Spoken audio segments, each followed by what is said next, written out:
best thing about the birth of All Elite Wrestling is that wrestlers now have more options. Not only is that cool from a creative point of view, but it also allows people to get as much money as possible for putting their bodies on the line. Ain't nothing wrong with that. The other side of that is that both AEW and WWE will now start to try and sign guys and girls, which means you never know who's gonna pop back up.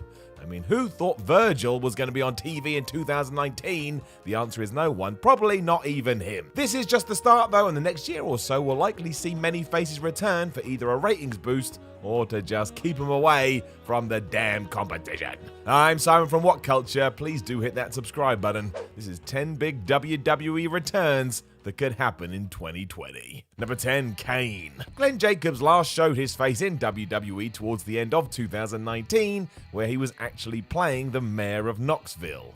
I know that's what he is in real life, but it was still weird to see that tied into a story. He even hunted down R-Truth and won the 24/7 title. Glenn then lost it again, but whatever. As we've made perfectly clear, this is not Kane. That dude has a mask. This version hasn't been seen in WWE since the Crown Jewel event in November 2018, and in wrestling terms, that's quite a while. There he of course went against Triple H and Shawn Michaels, and now let's never talk about this again. It's certainly not the way to say goodbye to your fighting career, and Kane himself in interviews has said that he's not retired. Whenever the shoe fits, he will be back in some guise. So is there a way we will go through 12 whole months of Raw and SmackDown without seeing the Big Red Machine? I am going to go on record right now and say there is no way. So in 2020, keep your eyes peeled for Kane. Number 9, Goldberg. I know this because he's my dad, but you will also know this if you watch Goldberg's recent documentary on the WWE Network. He admits firsthand that he doesn't see his match against Dolph Ziggler at SummerSlam as the end, and that he will be back at some point. So there you go, draw a line under it. In terms of opponents, well, that seems obvious too, unless we're all being worked. Anyone who enjoys social media will have seen Bill and Matt Riddle getting into it, which surely means they will clash in the ring eventually. Who wins that one, I don't know, but I can already see the internet melting down. I, for one, am all good with another Goldberg return, however. I enjoyed his scrap with Ziggler very much, and while WWE may overly rely on nostalgia, when you're a fan, you're a fan. It's hard to turn off. I also have my breakfast most days with Goldberg, and it's just nice to see him happy. And while he may say otherwise in Instagram videos, he does seem very pleased when he returns to the wrestling world. Number 8, Carlito. I had to explain Carlito to a group of non-wrestling fans recently. You'll be surprised to hear telling them he was a guy that spat apple in people's faces because they weren't cool was very confusing. That aside, I always liked the man from the Caribbean and wouldn't be adverse to seeing him back. This rumor gained traction in October 2019 when Savio Vega during a shoot interview said that Carlito had been in contact with WWE about a potential comeback. It's not too crazy either when you remember that he's part of the Colon family, which also includes Primo and Epico. For some reason, they are still on WWE's books, even though they wrestle almost exclusively for Puerto Rico promotion WWC.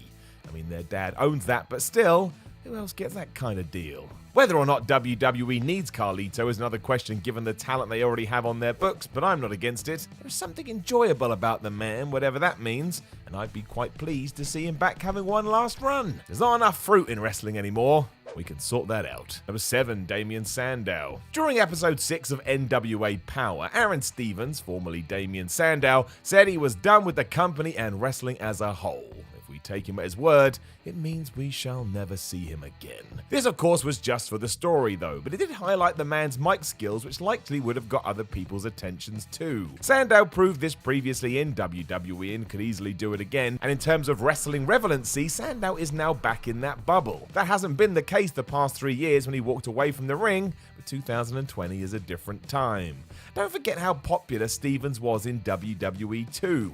The fallout from his Miz feud was wasted to say the least, and another go around to try and right these wrongs probably would be worth another shot. If he wants to go back, of course, you just never know, and he didn't seem too fond of WWE when he did make his exit. But again, we all like seeing stars from the past come back, And you could do a lot worse than having Damien Sandow. He constantly turned lemons into lemonade. Number 6, Enzo and Big Cass. It could never happen, right? Too much bad blood, too much controversy, too much baggage. I'd be inclined to agree with you. But then you remember Bruno Sammartino, The Ultimate Warrior, Bret Hart, CM Punk. You can't discount anything in wrestling, and there's every chance Big Cass and Enzo somehow find a way back into the WWE fold over the next 12 months. There were some fuels to this fire in 2019 too. The Wrestling Observer had a report that the pair had been contacted about returning to NXT when they were preparing to move to the USA Network. That seemed to be nonsense, as even Triple H came out and said nothing could be further from the truth. We already talked about competition heating up. How they would be received now, I don't know, but when backs are against the wall, you can never predict anybody's actions. All I'll say is that if Enzo and Cass did come back, my jaw wouldn't be overly slack. Doesn't mean that they wouldn't annoy me though, and I was one of these people that never really understood the hoopla around the tag team. It's certainly okay if you did, but given everything that's happened over the last few years, well, we'll wait and see. Number 5, Emma. The Emma story in WWE is a strange one now. She was doing fine until her transformation into Emmalina, which lasted all of 3 seconds, and then when she went back to being Emma, she got released from the company soon after. This feels like an even bigger deal now because WWE doesn't let wrestlers go anymore. They're too worried about where they may end up, and that could soon come full circle for Tennille Dashwood too. She has been seen smashing an Impact and even had the odd appearance for AEW, and when that's happening and momentum seems to be shifting, well, WWE will take notice. Let's face it too, the deeper we can make the women's division, the better. Maybe it would mean we wouldn't have to see Becky Lynch, the Raw Women's Champion, as I say these words, in tag team competition. Still waiting someone to explain that. Emma feels like another one that has unfinished business in the company too, and also, let's keep it simple, she's really good. Stands to reason that WWE should be a little bit interested. Number 4, Ronda Rousey. If we believe all the reports out there, one of the major reasons Fox wanted SmackDown on its network was Ronda Rousey. Makes sense. She's a proper celebrity and had an awesome year in WWE. Some people like to pretend otherwise, but I feel like they're being harsh. She took to things like a duck to water.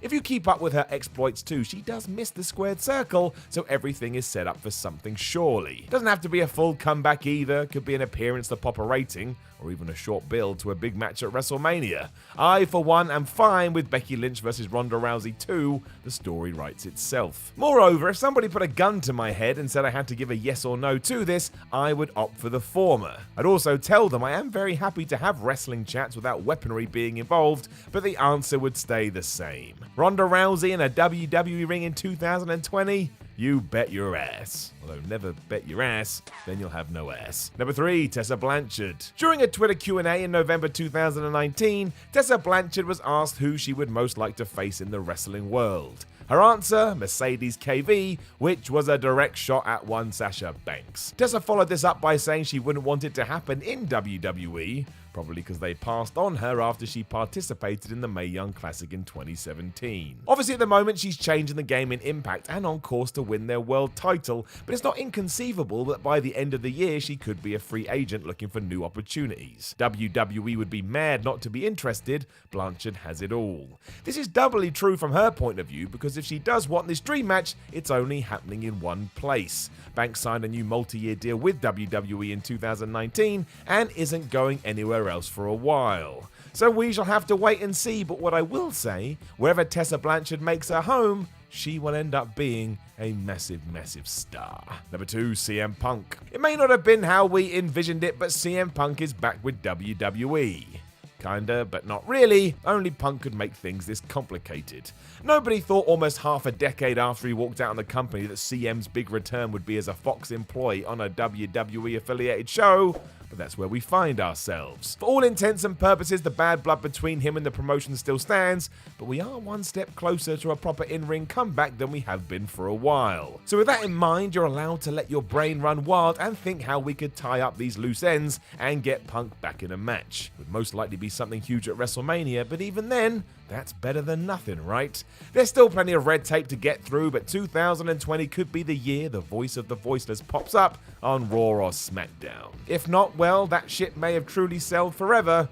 which basically means we're in the same position we were anyway. See, there's always a spin. Number 1, Steve Austin. Will this ever happen? Well, probably not. It's almost been 20 years since Stone Cold Steve Austin hung up his boots and walked off into the sunset, and really nothing he could do at this point would live up to our expectations. As much as it hurts, we'd never get the rattlesnake we remember. It's not how life works. However, when you go back through 2019, you will see that in September, Austin let it drop that he is absolutely physically fit for one last match. That doesn't mean he is going to or that he wants one. Just from a health perspective, if he wanted to have a final fight, his body would allow him to. That is quite big news given how beaten up he was when he walked away in 2003. Instantly, this makes you think maybe there's one huge Saudi Arabia payday that'll lure Stone Cold back, but much like The Rock, there's probably too much to lose there. Those trips are never controversy-free. If you do want to let all your dreams run out the cage though, imagine a Mania match between Stone Cold Steve Austin and one CM Punk. I personally can't see it happening, but for the first time in a long time, there's a bigger chance than there has been for a while. Everybody get needlessly excited. Know of any other superstars that may return to WWE in 2020? Let us know in the comments below, and don't forget to like, share, and subscribe.